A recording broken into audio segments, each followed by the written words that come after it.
नीलाद्रौ शंखमध्ये शतदलकमले रत्नसिंहासनस्थं सर्वालङ्कारयुतं नवघनरुचिरं संयुतं जग्रजेनं भद्रायां वामभागे रथचरणयुतं ब्रह्मरुद्रेन्द्रवन्द्यं वेदानां सारमेशं स्वजनपरिवृतं ब्रह्मदारु स्मरामि।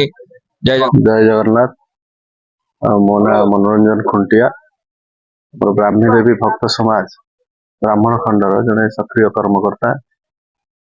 आज आमर जो जगन्नाथ महोत्सव जगन्नाथ महोत्सव श्री जगन्नाथ पांचरात्र आज कलश शोभा कलश शोभा संगे संगे आमर पुरी महाप्रभुଙ୍କର आज्ञामाଳ आसुଛନ୍ତି। आमे एकाथरे आज्ञामाଳ एवं 108 कलश को गोटे शोभा आणबू आमर माँ पीठ को आणला यज्ञादि कार्यक्रम आरंभ हम। तापर 24 बेश आ 56 भोग ये प्रदर्शित करा संध्या 7टारे आमर प्रवचन कार्यक्रम किंतु प्रत्यह 7टारू 9टा 9:30 पर्यंत प्रवचन कार्यक्रम हो। किंतु आज दिनटा संध्या 6 घटिकार प्रथमे उद्घाटनी उत्सव हम। उद्घाटनी उत्सव आमर स्वामी ब्रह्मानंद सरस्वती जे अच्छा आमर अध्यक्ष निगम कल्पतरु आश्रम भुवनेश्वर एवं जनार्दन पारदोशी महोदय जे अच्छा छत्तीसा निजोग नायक श्रीमंदिर पुरी एवं सम्मानित अतिथि आमर रे आमर कटक सदर विधायक श्रीयुक्त चंद्रसारथी बेहेरा तांकर उपस्थित कार्यक्रम करा धारावाहिक प्रवक्ता रूपे आमर सत्यानंद दास महाराज पूज्य बाबा आसी जगन्नाथ महिमा बाबद प्रवचन प्रदान करेंगे।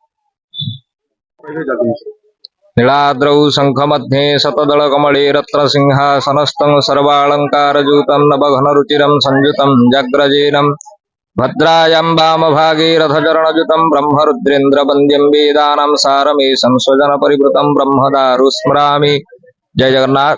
मना जयराज पाढ़ी ब्राह्मी देवी पीठरे पंचदिवस श्री जगन्नाथ पंचरात्र महायज्ञ विष्णु महायज्ञर अयमारंभ दिवस आज प्रथम दिवस प्रातः समय वर्तमान महाप्रभु उद्देश्य गंगा दिव्यांग पीठे अष्टोशत संख्यक कलश उत्तोलन हेब। तापर अग्निस्थापन मंडप संस्कार अग्निस्थापन मंडपादि देवतांकर पूजन सहित चतुर्धामूर्ति श्री विग्रह मानकर षोडशोपचार पूजा वेदव्यासकृत स्कंद पुराणांतर्गत पुरुषोत्तम क्षेत्र महात्म्य पारायण सहित विष्णु महायज्ञर अयमारंभ दिवस रात्र समय बाबा सत्यानंद दास महाराज द्वारा श्री जगन्नाथ पंचरात्र स्कंद पुराणांतर्गत पुरुषोत्तम क्षेत्र महात्म्य प्रवचन ज्ञान यज्ञ 5 दिवसीय व्यापी चलिव। जय जगन्नाथ।